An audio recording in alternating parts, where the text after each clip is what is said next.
This is the Killeen Books podcast.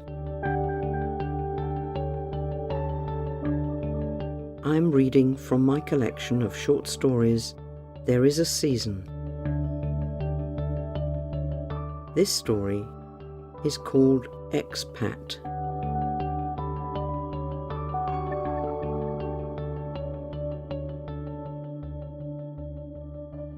The corners of rooms, the edges of walls and steps felt distinct and sharp to her fingers, as crisply geometric as the architect's drawing.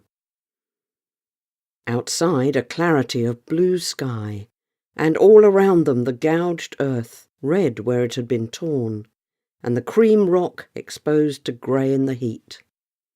She saw in her mind a garden, allowed to return to the hillside, flowering purple and gold in April, and the rocks sheltering pulsing lizards, labouring beetles and millipedes, butterflies, the song of birds.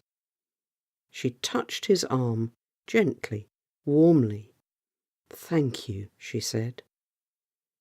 He moved away, startled, to resume his conversation with the agent, their words embellished with gesture and concluded with handshakes and shoulder slaps. Over the weeks the house became theirs. Electrician and plumber left, the furniture arrived. She took possession of the kitchen. Outside, the garden and the drive were scraped and smoothed into order, and oleanders planted at the boundaries. The swimming pool filled, turning its unblinking turquoise eye to the sky. She began to sense an uneasy, syncopated rhythm to their lives, as they spent more hours together now than at any time since the early days of marriage. An awkwardness of frequent encounters in an unfamiliar house. Conversation about practicalities, shopping, the car's availability, food, the guests due that evening, contact by telephone with their 2 sons and the grandchildren. They became part of an embracing social circle. Brenda and John, so quick to visit from their house overlooking the bay. Dave and Maureen, Monica and Tom. She saw the appraising eyes as she and Steve showed them the house and its raw garden. There were barbecues, the men reddened with heat and the wives standing back to let them cook and bond. Conversation gathered stridency as the sun dropped towards the edge of the sea and darkness fringed the foothills to the west. One evening of so many, she remembered the success of their sons.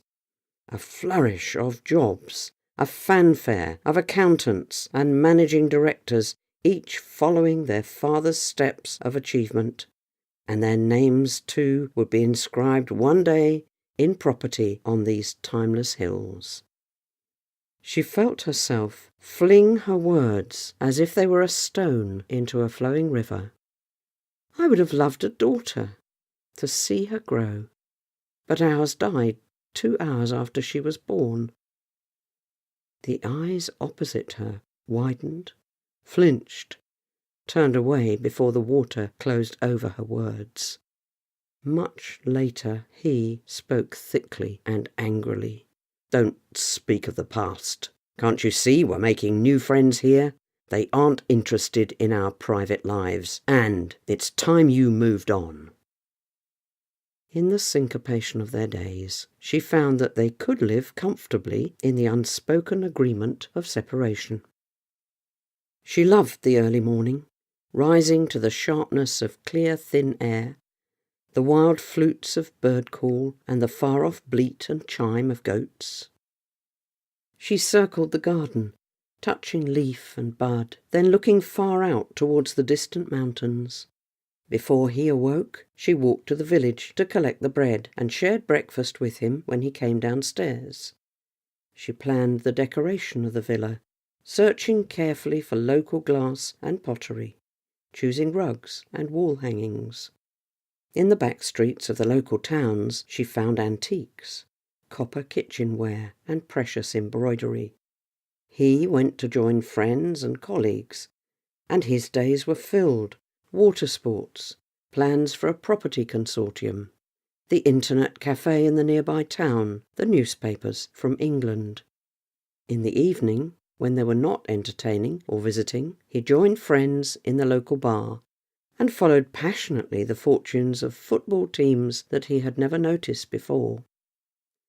She gradually excused herself and spent many evenings alone, standing on the balcony to watch the fading light, red echoed in rose and lemon, high in a turquoise sky. In those moments she breathed completely, as though her whole being had become utterly absorbent, and felt herself attuned to the light, to the elusive fragrance of the warmed hills, the softened sounds of creatures, and the distant calls and cries of children. How did it come to this? She asked herself. How could this dream, so long planned and talked about, a dream of the early, the adventurous days of our relationship, how could it come to this separation, this utter distance of thought and taste and desire? She allowed herself sometimes the entry of memory, fearfully at first. She found that in this ancient place remembrance came slowly, its sharpness smoothed by the dimensions of time, far older, far more patiently endured than her small story. Her fragments of recollection fitted carefully in the frieze of other lives, other triumphs, desertions, and desolations, and this brought a strange solace and companionship. She traced the labyrinth of those early days of relationship. She, the girl from Camberwell, struggling through grammar school to university, and resolutely smoothing from her voice the pinched vowels of her home streets. He was so confident in every detail of life that had daunted her, and swept her into a relationship that constantly surprised her. Why had he chosen her? Naive and inarticulate was the verdict she passed on herself then and now. Yet when she looked back at the young man he had been, and she so torn between guilt and fear and excitement in the first days and nights of their intense physical relationship, she felt herself experience a new truth. How had she felt about his, and she laughed gently, unmastered importunity? When he had come to her room in college, urgent, passionate, she had truly felt what? Excitement, desire, the hot whispering of fear and guilt, yes, but pity? Pity. She had apprehended even then, in the midst of the intensity of feeling and longing, that he would always be driven to desire the unattainable, always seizing and never holding. And for all of their lives together, she had seen him as the leader, the directing force, to be served, to be admired in his decisiveness. And now the whole balance of their relationship had swung round in her mind, and she saw herself as the truth-holder, the keeper of feeling. This recognition of the integrity of her mind was a gift to her like the astringent wind from the cold summits of the mountains to the west of the island, restoring choice and courage. So, in the days that followed, she allowed into her mind truths that had stood waiting but had never been admitted. The struggle, as well as joy, of raising the two boys. The daily journeys to the prep school and then to the college, each day shaped around them, and their father's long hours at work, and her own part-time teaching, squeezed into the corners of her thought and energy. And yet how much it had meant to her to share creativity, and to see minds catch fire with the passion she felt for poetry. And underneath, the slow trickle of the unmourned grief of the 2-hour known daughter. Known for months in the movement and flutters of life, and then the growing sense of stillness and enervation, as though an instinct told her that this child was too weary to be born. Now, as she walked the high paths over the hills, she let herself feel the grief, and the sun and breeze tended her. She had known too of her husband's affairs, the long hours after work, the weekend conferences. She had always known, recognising the energy, the explicit affection, the gifts of jewellery and perfume on his return for what they were. But she had never let that knowledge be formed in words in her mind, nor come into her mouth or eyes. The boys, so soon men, had married and introduced them to their partners not as Dad and Mum, but with careless modern familiarity as Steve and Trish, and had rushed on in their lives, building on the success of jobs in business and finance, and setting out for their sons the same pathways of school and university that they themselves had followed. Sometimes she wondered whether she would ever have relationship with her daughters-in-law. Could she ever say to them out of her own truth, "And what about you?" Perhaps Miranda. There had been, maybe, a moment of recognition. Now, however, it was urgent to live fully, to seek herself every day, to let time sift through thought and memory and desire. The distance between them grew and gaped, even though they met daily, as she drifted away from his connections. She knew that he took his frustration to the gym and the squash court, and smashed and sweated it out, and spoke of her with half apologies to his friends. "Never quite adjusted to this new life," she overheard him say with a laugh. "Always a dreamer, my wife, not one for sport or parties." She recognised that he was forming relationships, intense ties of sport and fishing, football partisanships that she could not, need not share. The telltale signs, too, of an affair. "I would like a car of my own," she said to him over breakfast one day. "Nothing big or special, but to explore the roads and villages in the mountains. I would like to paint, and the fields are full of flowers in April and May. I have some money of my own from my teacher's pension. Do you think it's possible?" He wiped his mouth before answering, chewing, she noticed, as though her words were a cud of extraordinary substance which he could not swallow. "Well, yes, if that is what you want," he answered. "I'll go and see Yanis in town tomorrow. Something small but reliable. Are you sure about those mountain roads?" She smiled, grateful again that he asked no more questions, accepting her reasons and placing them in that pre-labelled envelope in his mind. "Thank you," she said, and remembered that day more than a year ago when they had first stood in possession of the house. Driving up into the hills brought her endless delight. She stopped by fields transfigured by crown daisies, by the brilliance of poppies. She touched the tassels of the grape hyacinth, the stars of salsify and asphodel, the gloss of anemones. The ancient ruins of other lives and dwellings lay scattered in fields of white and gold. She felt how time itself walked between the gnarled olive trees. Gradually she learned how to identify and where to find the miracle of orchids, the song of birds and hum of insects, the scent of brushed herbs from the hillside, and over a garden wall the fragrance of lemon or orange tree filled all the cavities of her head with gentleness. Sometimes she parked the car in village squares, greeting the women of the village, who came in time to recognise her and offer water and honey cakes.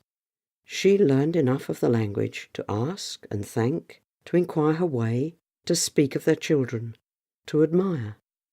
Sometimes they led her to a church, not the large one ornate with coloured glass in the village centre, but the little chapel high up on a narrow path where the old village had grown organically from the rock. There she found frescoes waiting for her for 500 years. She saw how the darkness left at the approach of her candle, not in retreat, but as a guardian might step back to allow a reunion, child and parent, light and colour. The flowers, the frescoes, she photographed and then returned home to paint, turning a small guest room into her own studio, patient with herself as she learned to mix colour, to capture the brilliance of light, the intensity, to witness within herself, over the 3 years that followed, a transfusion of beauty, a deep and reverent content. When she fell late one still May afternoon, she rested amongst stones dispersed by time, a fragment of a carved frieze, its curves still sharp from the chisel, flat, cool marble, a fractured column's base around which trailed wild bryony. For moments of immensity she held each image. A dry flicker of lizard close to her hand, the carob's fallen blackened wealth, the poppy's brilliant vermilion, drew her then into an understanding of colour, beyond naming, beyond all definition. After the funeral, he gathered with friends and his sons and their wives. He stumbled between blurred sympathies and reassurances of help, always at the root of his mind, questioning what was it that had driven him all those years ago to choose her. He remembered the urgency of it, but what had driven him? Here, now, he felt only the lack of understanding between them, her inability to join him in the relationships and interests of their small community. Thank God she'd never had a clue about his life, never suspected the other relationships that he'd had. Always been a good mother to the boys, but insisted on teaching. Could never be argued out of it. She was what? He struggled.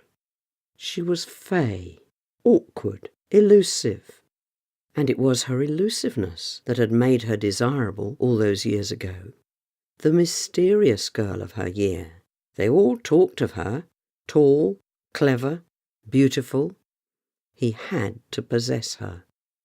He never thought it would last, but the first of the boys came along, and they did not have much choice then about marriage. And their early years had been happy enough. He'd done his best to provide for her. Why, this house and their life here. They had dreamed of it all those years ago. His son's wife, Miranda, came to him. "I never knew that she could paint," she said. "Those pictures in her studio, they're beautiful, Steve." He gazed at her, realizing that he had never really looked, never concerned himself with his wife's discoveries, and that she'd spoken less and less of what she found on her drives into the hills. "Choose what you would like," he said abruptly. Then, for a moment, he saw her clearly, 35 years or more ago, vital and laughing. The duration of a slide in the projector's shutter. They had spent a hot day wandering the ruins of King Minos' palace, and he had paused under the shade of the great pines. She had half turned as she scrambled over the ancient stones of Knossos, pointing to a brilliance of flowers. "I won't be long," she called. "Wait for me." Now, as then, he turned away impatiently, shunting the slide across in his mind so that it gaped blank in a beam of empty light, and broke the thread. You have been listening to Expat from the book There Is a Season, read by the author Janet Killeen and produced by Duncan P.B. For more stories, please subscribe on iTunes or from wherever you get your podcasts.